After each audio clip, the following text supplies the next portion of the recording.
Before we go any further, let's stop and make sure that your setup matches mine. You can have your own design, your own layout, but the file system, the include structure, the BEM naming, and the HTML layouts we've been using so far over the past few weeks and including this week need to follow the same methodology. If you've been freelancing with AI or doing your own thing, you're going to hit a wall soon. And this is really the turning point.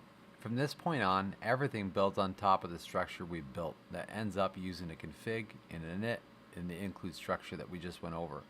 If you're not following that, your site is going to lock, fall apart, and become fragile to the point you can't continue the course.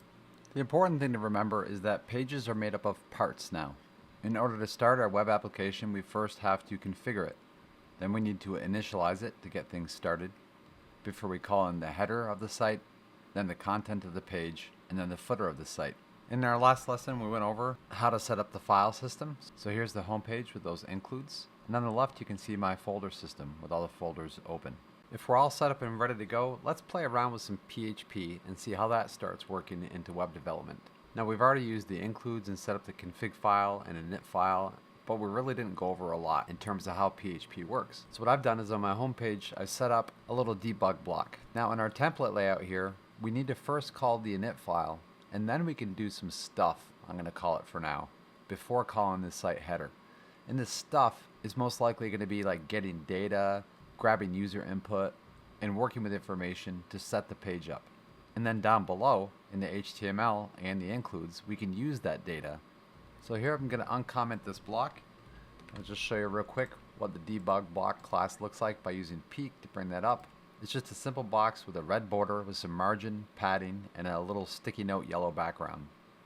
In this debug area, we're going to try some things out. One of the benefits of our system being set up this way is that we can use a lot of the information we've already provided in the include files. For instance, we can create another PHP block anywhere in our HTML file.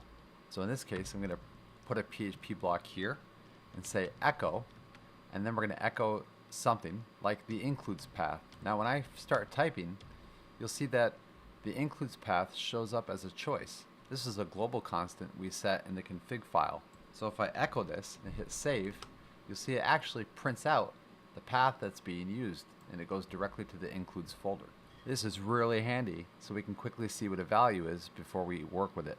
Because this is defined in config.php, which is included by init.php, which is then included by every file on the website, you have access to that information from every single page. Another way we can store data outside of a constant is called a variable. So I'm going to say, for instance, x equals hello, just like this, and nothing happens until I echo x. And hello comes out. So if you just change the variable, the output changes. Now one of the keys with the variables is they have to start with a letter, but they can include numbers. So for instance, I could have x2, and that would work here just fine.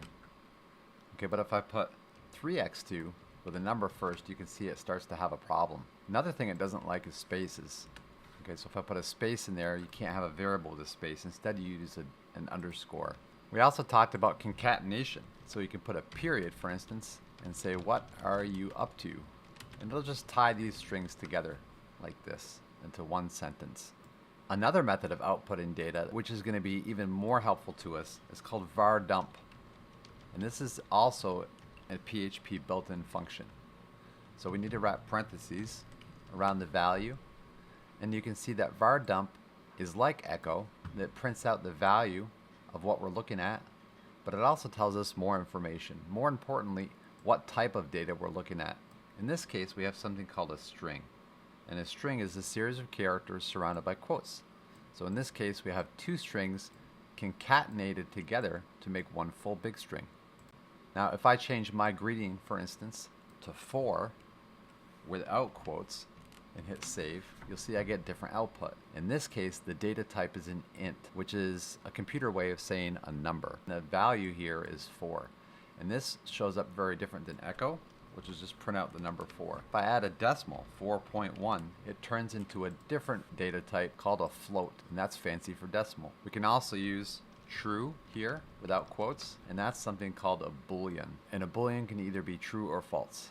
And it's really important to know data types. For instance, let's say, take all this out, so we have a variable x equal to 4, and we have a variable y equal to 5. And then we say echo x plus Y. So it does add up to 9. But if I change one of those by accident to a different data type, you'll see I get sort of a weird response. If I turn this into a string, I get an error. So you have to be careful when you're using PHP. You have to know what data type you're using. And var dump is the way to figure it out. So you can quickly say var dump. You can check X, that's a string. You can check Y, that's an integer. So you know that math is not going to work with these two things. One of the problems we created when we included the site header on every single page, like the About Us page includes the same site header, this is a problem because if I go into my site header now, you can see that the title is hard-coded into the header, and so is the meta description content. And this is for search engines. So basically right now, every page is going to look like it's the same page according to these tags, which is bad for search engine optimization.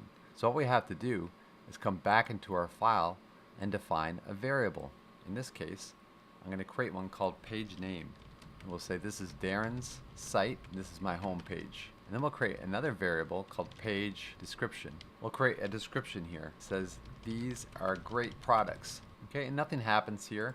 And we can check the value of these by doing a var dump, and you can see that they come out. Now, because they're defined here before we include the header, that means they're available in the header too. So I'm going to copy page name, go to my site header, and instead of title in here, I'm going to actually create a PHP block right in the middle. And we can say echo and then the page name and then close the PHP block.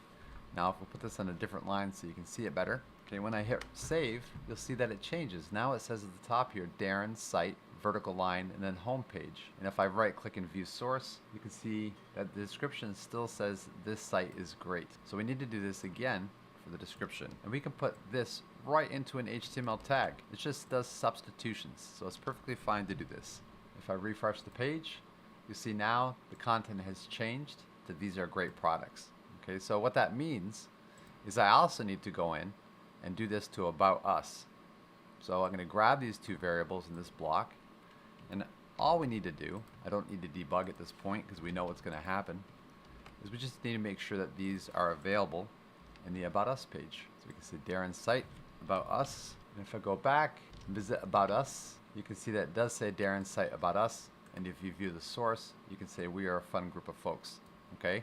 Now, without these, if you forget to put these in here, you'll get an error, but it's going to be hard to see. Nothing bad happened, so it doesn't look like an error happened, but what you look at the page name, it has a warning in it. So if you right click and view your source, you'll see that, whoops, it prints out a warning. And it just tells us that the variable page name that's used in the site header is undefined. Create it. So we just have to make sure it's created. If we refresh, we can see the error is gone and About Us is back.